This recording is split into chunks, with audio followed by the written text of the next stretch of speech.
Hey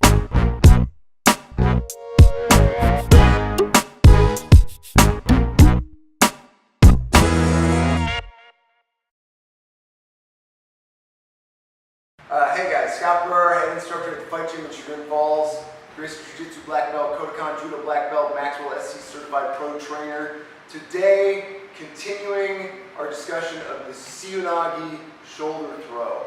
I got Mike here with me. Mike's gonna help me out,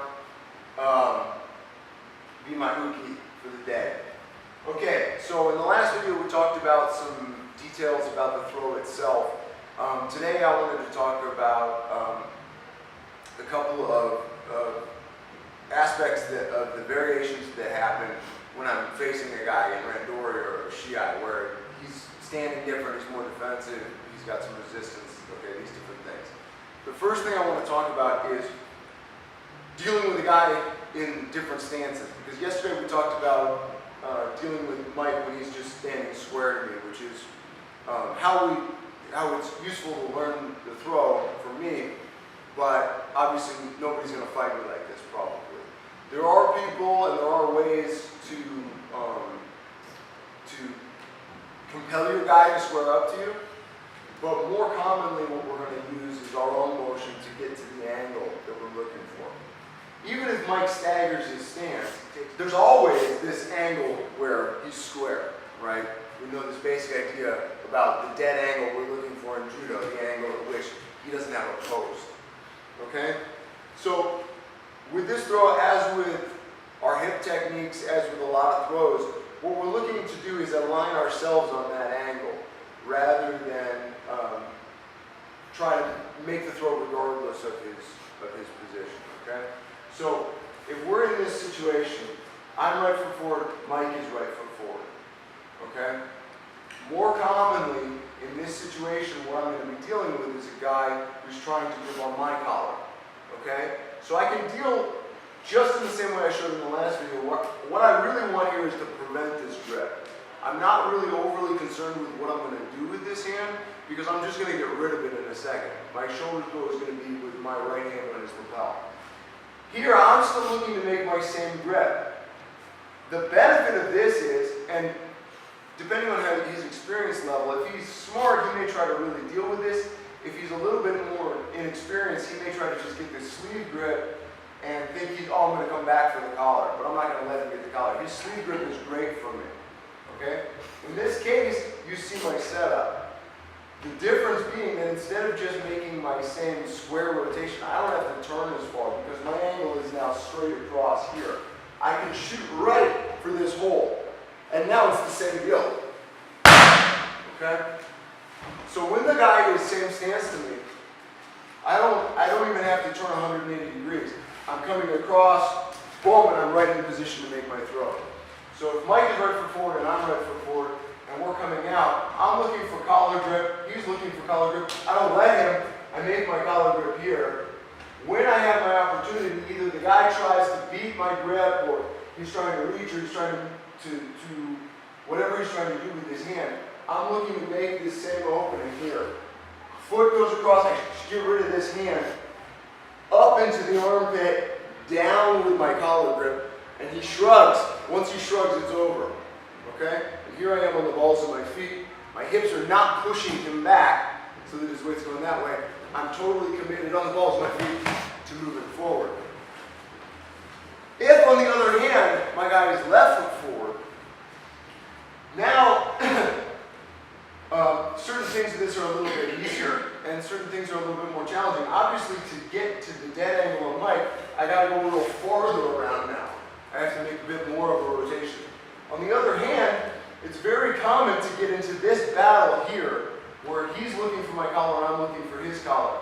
So at this point, I'm typically going to keep my hand nice and high so he can't get to my collar, and I'm going to look for my grip.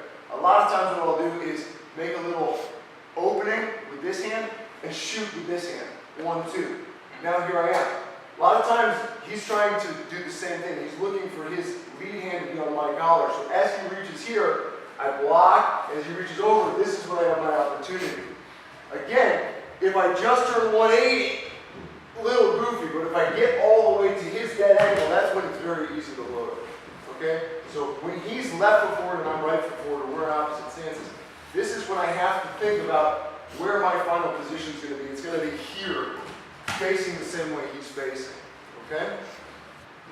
All right, so that's great. When we talk about making the throw from stasis. But of course, we're doing randori, we're sparring. We don't have a guy who's just going to be standing still probably. He's always either going to be pushing us, pulling us, he's going to be retreating, all these different things. So in this situation, what I'm looking for is to find a current of energy, a current of intention to direct. If Mike's going away from me, even if I have my perfect grip, he's going away, this is not the right time to try to make a Seoi Nage. Everything's going the opposite direction. Even if I make this grip and Mike's going away, this may be a time to look for a different throw, something that goes that way. Okay? But when I have a guy who's giving me pressure in, this is obviously the ideal time. It's very easy to move him this way because he's already going that way. I just need to give him a little boost or a little bit of a hand in his back that doesn't let him retreat. Okay? The first way of doing the Seoi Nage and randori that started to really click for me employs an idea that in judo is called Hando no Kazushi, which is this idea that I get a reaction by a provocation, right? So for me, an easy way I started breaking down throws was saying, okay, what's the nature of the throw? It's forward and up, or it's forward and down, or it's backwards and down, or it's backwards and up. And I would pick the two opposites of whatever throw I wanted to do. So a Seoi Nage obviously is a forward and up throw. Okay? An ukiwaza, a drop lateral, might be a forward and down throw, right? I'm bringing the guy forward off his base and down. So for a throw like a Seoi Nage, the idea is that I'm going to give the guy a provocation backwards and down because I want him to give me resistance upward and forward. And really all this means is that I want my guy to stop me from pushing him down. If Mike does nothing and I go heavy on his collar, he just goes down, down, down. And I'll make some throw based on that break of his posture. But if he doesn't, it means he's going up. I don't go 1-2, right? This is not about catching in that way. It's about, I know he's giving me steady engagement up when I'm giving down and he's giving up. So it's a thing I typically refer to as like dynamic stability. It looks the same as this, but it's not the same. I have force down, he has force up that makes us stay still. But now when I change direction, all of a sudden he really goes, it's like a jack in the box, because he's trying to go that way. Okay? If I just go boom, boom, I'm not in time with his reaction. He maybe isn't going up by the time I make my pull, so I don't get as much. Okay? In the same way, I make a push here. When we stand like this, it looks the same as if we stood like this. Right? But right now there's no push. I let go, we're both here. I pull, he's still stable on his feet, he can give me resistance. But if I push, and he gives me push back, we're in the same position, but now when I go, he's already going that way. He'll really come with me. So the way I describe it is to say, like, if I give him 5 pounds of pressure that way, he's giving me 5 pounds of pressure back. We neutralize each other, but if I suddenly give 5 pounds in the direction he's going, we both go a lot. Okay? So for a Seoi Nage, here I am right foot forward. I've established my grips, however I've done it. Here we are, boom, boom, I get my grip, I get the hand maybe, I don't let him get the grips he wants. I give him heavy pressure in my hand. I give him pressure backwards. When he stops moving, I know it means he's pushing me. I don't have to even be that sensitive. I just know he stopped. That means I know I'm pushing and we're stopped. It must mean he's giving me as much back as I'm giving him. So at this point, I'll shed the hand and change my direction. And this is when Mike will really go because he's totally committed to the way I already want to go. So here we are. Boom, I get the grip I want. Everything's good for me. We're messing, we're moving. I start giving him down and forward. And he stops me in both directions. He's not going down anymore, he's not going back anymore. At this point, when I make my step, he really goes. All I have to do is complete my motion. Boom, here. Okay, and I get a lovely, easy Seoi Nage. I spent a lot of time with a very pissed off shoulder and elbow, trying to throw people who didn't want to be thrown, right? Thinking, oh, it's all about my action and my power, right? So Mike would be going backwards away from me, and oh my God, I can't even tell you. No fun at all. The idea with this is to do the easy thing. The idea with these things is always to do the easy thing. Okay, and the easy thing means I let him give the energy and I just steer it. Okay? He's going backwards, I'm going to go backwards. He's coming forward, I'm going to come forward. I want him to come forward, I'm going to give him a little push backwards.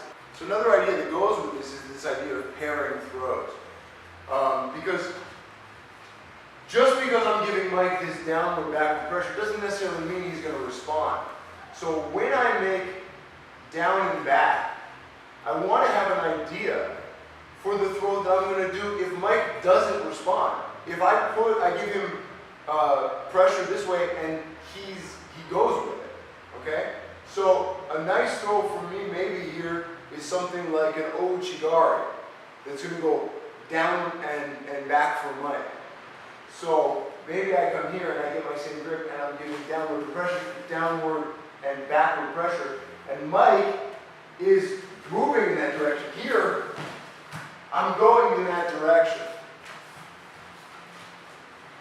If he stops, that's when it's you and I can do the same thing, of course, right? If I want my Ouchigari, I can give forward and upward pressure and try to make my commit down and back. Okay? So with all these throws, when we start thinking about using them under live conditions, it's important to realize that the skill is not just in the actual technique of the throw, but in the read on the movement of the opponent's body and his pressure. I have 65 throws, right, in the core of Kodokan Judo, so that whichever way we're going, I have something that goes that way. Okay? I know the thing that goes with that specific orientation, with that specific movement, with that specific set of grips, set of engagements. Okay? So, give it a try. Let me know what you think. I hope this was helpful. Give you some good ideas about how to troubleshoot or transition your Seoi Nage from the drilling phase to the live action phase. All right? Thanks, guys.